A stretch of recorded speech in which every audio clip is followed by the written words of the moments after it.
Hello and welcome to another episode of Wise Lives. My name is Ben and you are? And Miriam. You are my wife. Yes, we are here today to talk about dating, but specifically online dating. We think it's a really pertinent thing to be discussing at this time. We've actually put out a poll the last few weeks to our 20s and 30s community, but also to our student community about what they think and what questions they would have around online dating. And we had a whole host of answers, right? We obviously can't go through all 15 of them that we got, but we've chosen sort of 2 or 3 that we kind of want to deep dive into, that we feel like we might have a little bit of wisdom on. We actually are thinking that we might cover a few more of those questions in a future podcast. So, hi, Ben and I have been married for 4 years. We met 5 years ago and we met online. We did. We had, I'd say, both very different experiences of online dating. I had been dating online for a number of years before I met Ben, so I'd sort of done on and off. I'd had times when I deleted my profile and sort of given up on the idea and then come back, done a little bit of dating, had a couple of relationships with Christians, and so we have very different experiences in the sense that Ben got very lucky, went online for 2 weeks, less than 2 weeks, and then met me. It's possible, guys. And I just have the magic touch, it seems. Was I the only person that you met up with? You were, yeah. But you were also the only person I went on a plane to see, because I was living in Belfast at that time. You lived in Sheffield. Yeah. And our first date was in Manchester, wasn't it? It was. Yeah. My gosh. So hopefully we represent a little bit of a spectrum. We've also talked to some of our friends and some of our family who have done online dating, and we think it's quite an important thing to be talking about. It's an increasingly common way to meet a partner, not just in the Christian world. And it can be a great way to meet somebody, because as Christians, sometimes you're looking, aren't you, at a really small pool, when it's just the people in your church who who are Christians. You're not always going to just bump into someone in a bar or whatever, so it can be a great way to do it. And I feel like it's something that maybe churches aren't really talking about, but I think we should be talking about it because it's something that a lot of us are doing. Yeah, I totally agree. So let's get into it then. Let's deep dive a wee bit. Mem, what's the first question? Yeah, okay, the first question is, how do you tell people that you are online dating when lots of people can have negative views of online dating? It's a good cue. I personally think that attitudes have shifted in the last kind of 4 or 5 years. Yeah. And it's become more common to kind of say that you're dating online either through something like Salt or Christian Connection. I think I definitely felt a bit embarrassed kind of saying that I had started online dating, because I think there was not a stigma, but there was this kind of thing of oh, well, I haven't, caught a beautiful woman's eyes across the room at church, or I haven't, or for a lady, I haven't, met or had a really good conversation with that, hot new worship leader kind of thing. And there's that kind of thing of oh, I need to meet someone at church, and that's the only arena that I can meet a Christian partner in. But I think that's really, quite healthily, that stigma has kind of gone and it's become more accepted. Yeah, I think everybody's doing it. I think way more people are doing it than are talking about it. So I think hopefully this is a good thing that we're talking about it. So talk to your friends, talk to your community. I definitely, when I first started, was maybe a bit embarrassed, and it was less common then. But as time went on, I realised, a lot of people are doing it, especially in that age group. And I think just as we, maybe this is a good thing or a bad thing, I don't know, but as we increasingly live our lives online a wee bit more, or social media kind of pushes things, people are interested in meeting people online, that's where they spend a lot of their time, for example. That, again, that may be a good thing, maybe a bad thing, I'm not too sure. But I think if it's done really well, then I think dating online in that kind of Christian sphere can be a really positive thing, and you can meet people who don't necessarily live in your city, or like for us, we lived. We wouldn't have met otherwise. Wouldn't have met otherwise. No. And we see the fruit of that, and we have friends who have similar stories, who didn't necessarily live in the same city, but they made it work and they chose to engage in that relationship, and it's actually turned out to be really cool.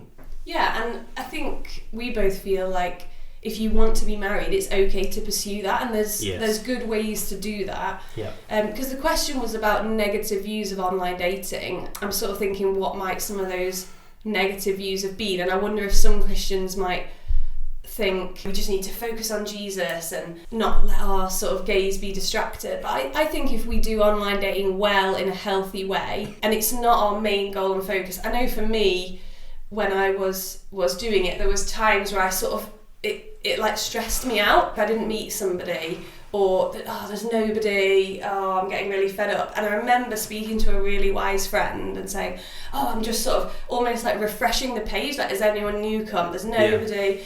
And I remember this friend saying, you need to have a break. Yeah. Like, that is not, you're sort of being very religious about, I've got to find someone, I've got to meet someone, and almost like feeling a bit desperate. Yeah. And I remember I had a few months off and was just like, look, it's not the focus of my life, and I need to be able to approach it from a healthy place in my faith, and when I'm sort of ready again. I think sometimes we can get those things kind of like conflated. We can sort of say like, well, we should be pursuing the kingdom of God in everything that we do. And so do I have time to online date, or is dating just going to get in the way of that? Well, those things aren't mutually exclusive. We are created for a relationship. Marriage is a wonderful thing. Relationships are a wonderful thing. You can still pursue God and also pursue the heart of someone else, I think, in a dating kind of self-aware kind of way. I remember my sister, I wonder if she'll listen to this, she'll laugh at this. I remember when she first started dating, I think even before she met her husband, she had this kind of bit of a piece of advice that she would share with other people. And she would say, go hard after God, or run hard after God. And if someone happens to keep up with you, then introduce yourself. Yeah. It was just really those good. are about your priorities and your values. If your priority is always about the kingdom of God, then there are going to be like other people, or people that you find attractive, that want to pursue that race too, then why not do it together? Yeah. I think it's about being self-aware enough to know that not dating become your everything, or the pursuit of marriage becoming your everything. Yeah, definitely. It's good thoughts, really good question too.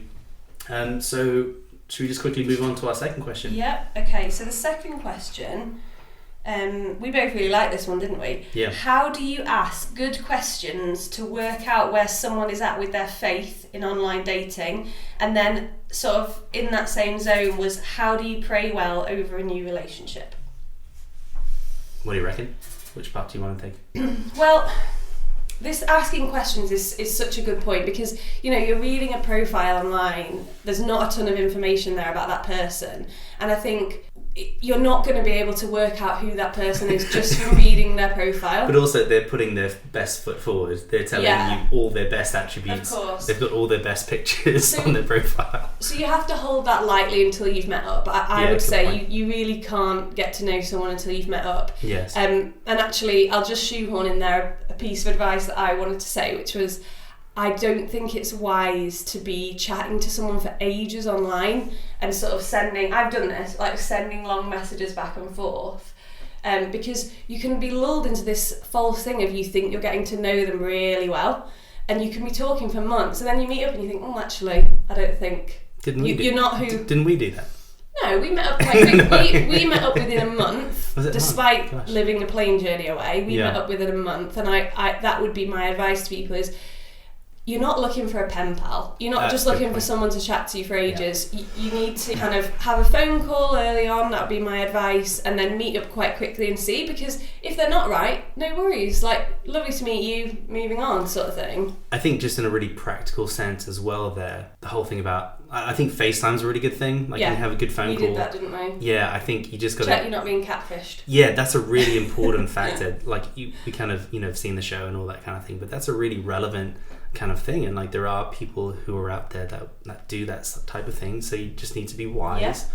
If you think that you're going down a route with someone that you think, this person could be important to me, then I would bring a friend into that conversation and say, hey, just need like a second pair of eyes on this profile, or what they've said to me, or for example, they don't want to FaceTime with me, and I find that kind of weird, because who doesn't really FaceTime these days? It might have been different 5, 6, 7 years ago.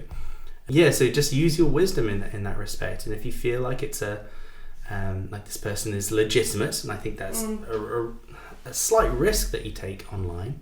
Yeah, use your wisdom in that. And I think that goes into the whole thing about praying about it. Pray that God gives you wisdom, that there is that spirit of wisdom that encapsulates this whole kind of like relationship journey. Because the Bible says that we're to be called to be gentle as doves, but also to be as wise as serpents. We need to use the discernment that we have to figure out, is this something that I want to pursue, but also is this something legitimate? Is this something that's a good thing for me? I remember a friend of mine saying you have to meet up because you need to smell them. Okay. I remember her saying that about me meeting up with you, like something about pheromones or something, like you can't really suss someone out until you've smelled them. Is that right? We haven't actually answered the question. That's the big takeaway today. Go smell your salt date. No, we haven't talked about questions. The question was about what questions to ask to figure someone out. Okay, yeah. I was just sort of thinking, you might encounter someone whose profile and who in their messages talks a lot about serving at church, talks a lot about the stuff that they do at church. Yeah. So they say, I've been going to this church for X amount of time and I help on this and I serve on this and prayer team, my mum's been doing this for that and I help my dad do this and whatever. Brilliant, great things to be involved in, and I would definitely be looking for somebody who is actively involved in their church. Yeah.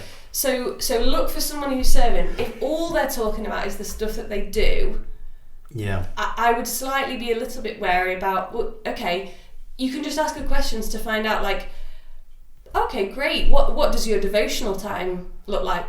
Or what does your alone time look like? Or do you ever kind of spend time in solitude with Jesus? Or what would you do if you were going to pray? And if they're sort of not able to answer those questions, or that seems like something they don't really do, for me, I'd be a little bit wary then. Okay, do they actually have a personal faith with Jesus, or are they just all about going to church and doing tasks in a sort of religious way? And on the other hand, if somebody only talks about their feelings, again, I'd be a little bit wary. So if someone only can talk about, I just love the way Jesus makes me feel, I just love kind of my soaking time, brilliant, all wonderful things, but then I'd be saying, okay, cool, so tell me about your church and how are you involved with that? And I'd be looking for someone who is both actively involved in their church but also has a personal faith.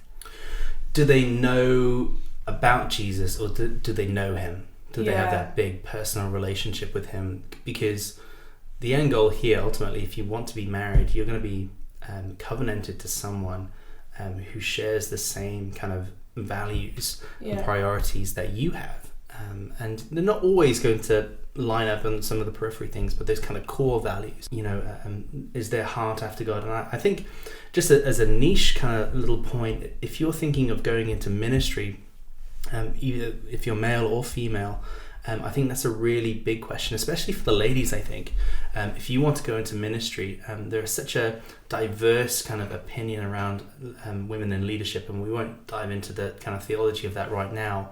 But if you are convinced and you feel the call of ministry upon your life as a woman into, vocationally to be a minister, and that person that you're pursuing or is pursuing you doesn't believe in that, that's a red flag. Yeah. And I think that's something from our experience, because for myself as a minister in training, I really needed to bind myself, or find someone that really understood that vocation on my life. And that's a really important thing going forward, because that affects so many things down the line around your priorities around children, around where you live, if God calls you overseas, calls you to another city. And we're in the midst of those kind of conversations right now, and I couldn't do that if Miriam wasn't on that same page. And I think if you can figure that out before you're married, well, you need to figure that out before you're married. And I think because it affects your whole life. Oh, it does. And if you can figure that out while you're dating, in the first kind of first few dates of someone that you're interested in, if vocationally, I'm just talking about this niche kind of thing, then that will set you up better than figuring out later when you're already committed. I think even general things, even if it's not, you're not looking at the vocation of ministry, but things like, if I'm someone who thinks it's really important to go to church on a Sunday. I want to meet someone who also thinks that. Yeah, that's right. Not someone who's like, oh, should we just have a lie-in? Because like I wouldn't think, I would think, no, church is my top priority. Yeah. And so would you. It's well, that shared values. a lie-in together while you're dating. No, we'll get onto that. No. I was more talking about the marriage. Should we go for brunch? portion. If we go for a brunch date instead of church, that's all. Yeah, okay. If someone said that to me, I'd be like, no. No, I'm going to church. And like we've already said this, but somebody who prioritises spending time with Jesus. Yes. And I'm not saying I'm wonderful at that. I'm not saying I manage to do it every day, but I'd be wanting someone who at least intends or tries to do those things. Not someone who's perfect. Values and priorities. Yeah. I think you can also, and this is a difficult one on a larger scale, and the details can be a bit different, but like their relationship with their family, is that a healthy one, for example? Yeah. If that's a value for you, and then you can definitely kind of filter it through that lens. And that's not always the case for every relationship, but I think that was definitely one for me when I was started online dating. I wanted to meet someone that had a really great relationship with their family, like I do with mine, and that's not always the case. I'm just saying that. Yeah, there's obviously some exceptions where 100%, where people have had difficult experiences or totally trauma. But I'm just saying an example of what I kind of put on a value on a relationship. I don't know if we wanted to talk a bit more about praying over relationships. That's what somebody asked. Okay, what do you think? I think early on, obviously I should be praying. Yep. You said that, didn't you, Ben? Yeah. And trying to listen to what God has to say about somebody. I don't think you need to be praying together early on, do you, Ben? Like, I remember a wise Christian friend of mine saying, no, it's not appropriate to pray with someone who you've only just met. So I wouldn't be, for example, on the first date saying, oh, look, should we sit down and pray about whether this is the right thing? A, I think that's super intense. And B, doing it together is quite an intimate thing. Yeah. And it needs to be a safe place. So I think maybe further down in a relationship, it'd be great to sit and pray together. Yeah. But I don't think that's something you have to do from the outset. It might be for some people that they want to do that. We didn't do pray together, did we? No, not early immediately. on. Yeah, I think if you're interested in someone and they're interested in you and you think it's something that you want to pursue, then by all means bring that before the Father and say, that comes down to personal relationship with Jesus. Like, Father, I pray that you would bless this relationship going forward. Give me wisdom, give me fortitude, give me courage, give me boldness to be more open with this person. I think that's a really healthy part of prayer life. I think we can bring all of these things before Jesus. Yeah, I think that's just part of good discipleship. That's just good part of relationship to him. But yeah, that's a really good question. Yeah. Really good question. Should we move on? Yeah, let's do it. Okay, so the next question was general advice for online dating, like how it's dating someone without really knowing them first, and how to do it in a loving way, i.e. not ghosting, which I love because I'm like, yeah, you've answered your own question there. Don't ghost anybody. Don't ghost anybody. I think it's pretty simple, if I'm honest. You have to treat people as you want to be treated yourself. Yeah. And I think because you're behind a screen, there's a bit of, you can be a bit anonymous, or you can just kind of like bounce, or, wait a few days to send a message, or just be a bit more elusive. That's super confusing. Yeah. And I think that's not appropriate. I know I have good friends who've really lovely people who've been ghosted, and it's just such a sucky thing to happen to you if you've invested emotional time and energy into that relationship. To be ghosted, oh man, that sucks. Yeah. And it probably speaks louder about your character. Even if you're ghosted in the first place, but then I think you can kind of maybe come to a conclusion, and this is what a couple of friends said, I'm really pleased maybe then because I saw them for who they really were. Yeah. How would you finish, or how did you, with all the guys that you dated on Christian Connection? all the guys. You mean if I didn't feel right? If it didn't feel right, how did you do it? Just say so. Just say so in a message. In a nice way. You don't need to go into the reasons. You don't need to make it personal. Oh, I don't want to see you again because of, you're too interested in tractors or whatever. Okay. Just say, been really great to meet you. Think you're a lovely guy. Don't see it going any further. Like, all the best sort of thing. And I had people say that to me as well. I think just be clear, send the message. I think that's really important. And I think one of our friends that we spoke to, who's also dated online, said we're called to be in the world, not of it. Okay. That's what the Bible tells us to do, and we need to apply that also to online dating. Yeah, it's good. We shouldn't be, we might talk to our non-Christian friends who are on Tinder and doing it a different way. No, we need to stand out, and we need to treat people well. And something else we wanted to talk about was kind of not dating multiple people at the same time. I think that one's sort of a tricky one, isn't it? Because we were saying, well, if you've got lots of people interested in you, there might be a temptation to go on sort of more than one date. Go for a drink with you on Tuesday and then to go to cinema with you on Wednesday or whatever. I think if you're going to do that, you've got to be super honest. You've got to say, you got to put that caveat. Just so you know, like, I am dating other people. And when I'm saying dating, I mean literally going on dates. I don't mean kind of being, boyfriend and girlfriend. Yeah, I'm not saying having whatever. Multiple boyfriends and girlfriends or doing anything like that. I'm saying literally hanging out in a very non-romantic way, as long as you are clear, I think. But ideally, don't do that. Just do one person at a time. Yeah, I think that by and large that's probably the healthiest way to do it.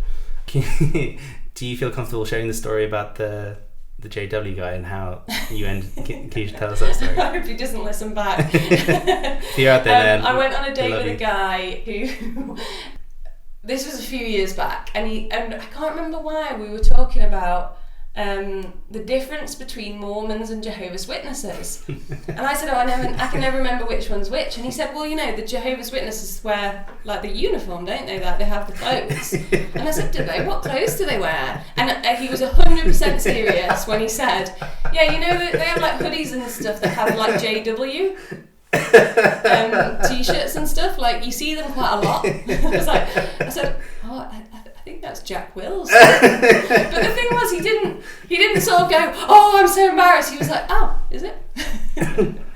So you broke up with him there and then? No, that was a first date. But red flag. No, we didn't get on otherwise. I think I could have overlooked that. But actually, he was somebody I had to sort of. I remember he wanted to give me a lift home at the end, and I said no. But in a nice way. In a nice way, I said no.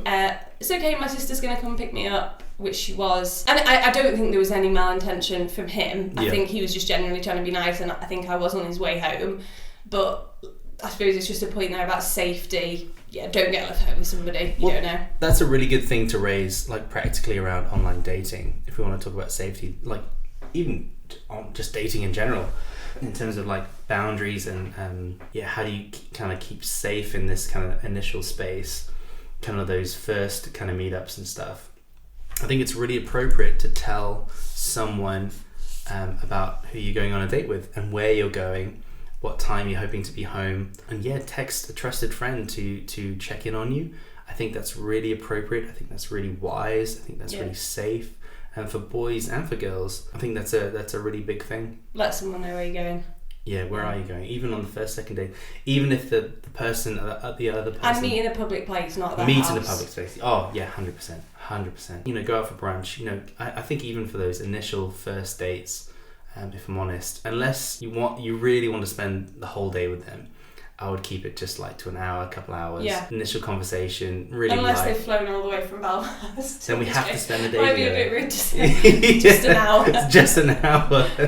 Yeah, no, I get that. Yeah. But actually that brings me on to something I wanted to say about, I think sometimes, and especially women, we can like put all this pressure on this date. Like I've got to go on this date and figure out whether I want to marry this guy. And like, is he marriage material? Is he the kind of person I want to be with? That's a lot of pressure for the guy, right? Yeah, and on you. And I just think something I've sort of learned over time is like spend an hour together to figure out whether you'd like to spend 2 hours together. So if you spend an hour and you enjoyed it, okay, well next time maybe we'll go for a couple of hours and then spend those 2 hours together in order to figure out whether I'd like to spend the day with you. So you're not trying to figure out would I want to marry you. You're not jumping 10 steps ahead. You're just jumping like one little stepping stone at a time. And it takes the pressure off, because I think also there's this thing, and again, I don't know if this is a female thing about like the spark. Oh, there's got to be a spark. And I definitely had a lot of people say to me, oh, there was no spark. Or maybe not a lot. I had some people say to me, oh, I didn't feel there was a spark, or friends saying, oh, I didn't feel a spark with him. And I think that can be a bit of an elusive thing. I just think the spark might come later. Well, do you have an example? Have you heard of anybody going on a date or those first initial dates not have a spark but actually work out? Yeah. Okay. Yeah, I'm trying to think if Was I've that got us? an actual example. I just wore you down. I just think for some people the spark comes once you've got to know them. Okay. Yeah, I think maybe that plays into, well, can play into certain types of personality, for example. Yeah, like I was... Introverts, I extroverts. feel like I'm super awkward when I first meet someone. So I think... That is true. It took a while to kind of be myself, and I guess that must be the same for other people. It was like night and day. It's like, who is this person now that she's comfortable with? Was it? No. I was just joking. Any other etiquette? So don't ghost. Don't ghost. And obviously... Speak kindly to people. Treat others as you want to be treated. Obviously, we might go into this in another podcast, but if you want to pursue godly marriage, then there needs to be godly dating and godly pursuit of another person's heart.